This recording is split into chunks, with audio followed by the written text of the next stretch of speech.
नायब वज़ीर-ए-आज़म इस्हाक़ इस्लामाबाद में तकरीब से खिताब कर रहे हैं। The rights of the self-determination in Indian illegally occupied Jammu and Kashmir. Above all, it was yet another irresponsible and dangerous ploy driven by narrow domestic political objectives. Excellencies, ladies and gentlemen, India failed on all accounts.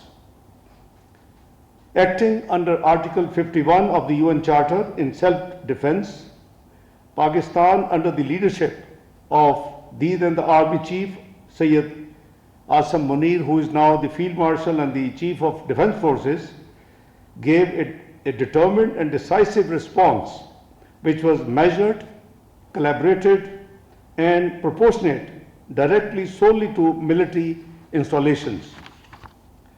Pakistan's resounding success in drowning off several Indian fighters, jets, and drones under the leadership of the Air Chief Marshal Zahir Ahmad Babar Sidhu and the neutralization of multiple military targets is an indisputable reality. These facts are widely documented and acknowledged and stand as a matter of record beyond the or propaganda. Pakistan Navy was also alert and ready for any challenge under the leadership of Admiral Naveed Ashraf. Excellencies, ladies and gentlemen, through its resolute response, Pakistan reaffirmed that the only acceptable normal in international relations in respect for the principles enshrined in the UN Charter, including sovereignty, territorial integrity, and political independence. It was also established that the regional peace and stability will not be held hostage to the politics of hatred and division, and that Pakistan will defend every inch of its territory while safeguarding its citizens. We commend the role and efforts of President Trump in helping achieve a ceasefire and in bringing South Asia back from the brink of an unprecedented disaster. We also remain appreciative to the constructive role played by the Kingdom of Saudi Arabia, Turkey, as well as our other friendly countries in the region and beyond. Excellencies, the events of last year once again underscore that the unresolved Jammu and Kashmir dispute continues to undermine peace and security in the entire South Asia. We must ensure renewed and concerted efforts under United Nations auspices to secure a just, lasting, and peaceful resolution of this dispute in accordance with the relevant Security Council resolutions and the aspirations of the Kashmiri people. India's illegal and unilateral decision to hold in abeyance the Indus Water Treaty and its weaponization of water is also a matter of great concern for the international community. The treaty provides no basis for such unilateral actions. India's move undermines a fundamental pillar of regional stability and has serious implications for the peaceful management of shared resources. The National Security Committee of Pakistan made it very clear that any attempt to stop or divert the flow of water belonging to Pakistan under the Indus Water Treaty will be considered as an act of war. The UN Security Council convened close consultation under the agenda item, the India-Pakistan question, on 6th of May 2025 at Pakistan's request. Pakistan's position was reflected in the Council's deliberations as members expressed deep concern over the growing risk of escalation and emphasized the urgent need for restraint and de-escalation, including concerns regarding attempts to undermine the Indus Water Treaty. Excellencies, ladies and gentlemen, Pakistan's position also received an authoritative international validation in December 2025 when UN Special Rapporteurs and independent experts confirmed in a formally released report that India's use of force inside Pakistan following the 22nd of April Pahalgam incident violated international law and risked escalating a volatile region which could have a very serious conflict between the two nuclear armed states. Beyond India's unilateral decision to hold the Indus Water Treaty in abeyance and its attempt to politicize shared water resources, Pakistan has observed a concerning pattern of irregular and unexplained fluctuations in river flows over the recent period, raising serious questions regarding compliance with established treaty obligations. Earlier in April 2025, we have twice observed unusual abrupt variations in the flow of the river Chenab, first between 30th of April and 21st of May 2025, and then again between 7th and 15th of December last year. More recently, on 2nd of May 2026, the flow of the river Jhelum was observed to rise sharply within a short span of time before dropping again significantly within the same time. Similarly, during 2nd and 3rd of May 2026, unusual and unexplained variations were recorded in the river Chenab, including a marked decrease in flow during the early hours of 3rd of May 2026, well below expected seasonal levels. Excellencies, ladies and gentlemen, these developments taken together reflect a worrying pattern of irregularity and underscore the urgent need for full transparency, uninterrupted data sharing, and strict adherence to all notification and operational obligations under the Indus Water Treaty. We hope that India will draw the appropriate lessons from the events surrounding its actions and Pakistan's response under Marka-e-Haq. First, any misadventure against Pakistan will be met with full might, resolve, and determination.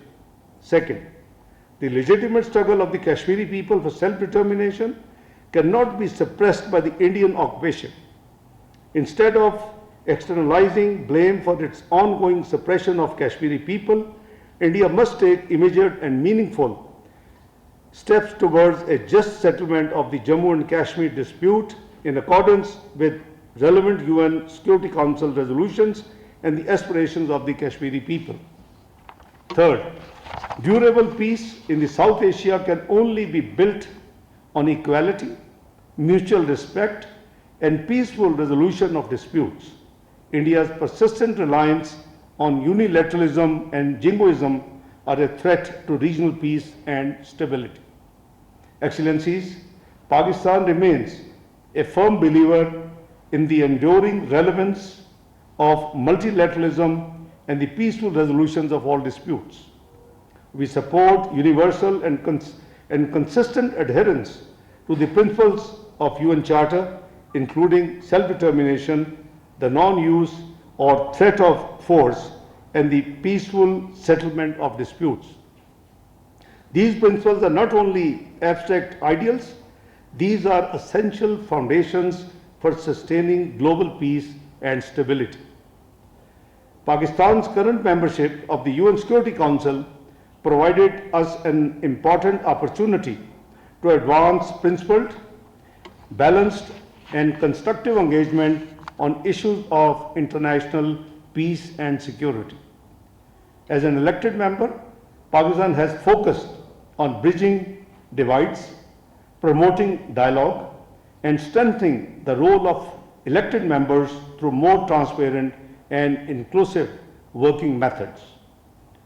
During its presidency of the UN Security Council in July 2025, Pakistan convened a high-level ministerial debate on promoting international peace and security through multilateralism and the peaceful settlement of disputes.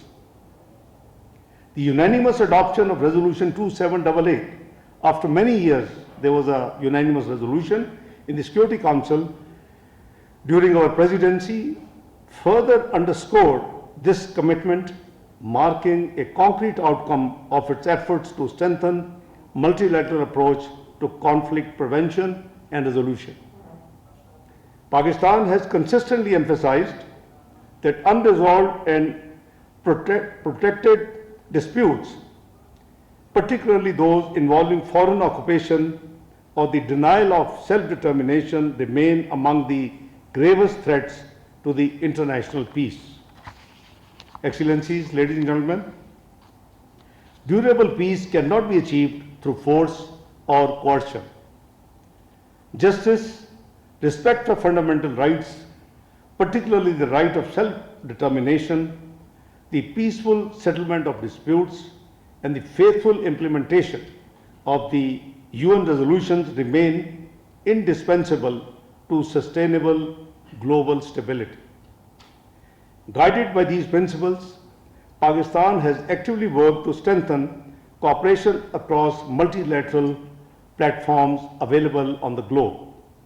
During our presidency of the Council, Pakistan convened a briefing on enhanced cooperation between United Nations and Organization of Islamic Cooperation (OIC), underscoring the importance of closer coordination among multilateral institutions in addressing shared challenges and advancing common objectives. At the regional level, Pakistan's engagement is anchored in the wide network of multilateral forums, including the OIC, the Economic Cooperation Organization (ECO), and the D8, which serve as important frameworks for promoting dialogue, cooperation, and shared development. Excellencies, ladies and gentlemen, Pakistan looks forward to assuming the upcoming ECO chairmanship of the Council of Foreign Ministers and the ECO Summit in 26-27. This will provide an important opportunity to further advance regional economic integration and connectivity. Pakistan also continues to play an active and constructive role within Shanghai Cooperation Organization (SCO). Pakistan will assume the chair later this year and will host the summit of the heads of state next year in 2027. Pakistan aims to deepen regional cooperation across Eurasia, particularly in trade, connectivity, security, and sustainable development. Building on these engagements, Pakistan is deepening its partnership with Central Asian states across diverse sectors, particularly in connectivity, trade, energy, cooperation, and infrastructure development. Excellencies, ladies and gentlemen, Pakistan's continued collaboration with its all-weather strategic partner China, including through the China-Pakistan Economic Corridor, generally known as CPEC, remains a key pillar of its regional connectivity agenda, contributing to shared prosperity, development, and economic integration.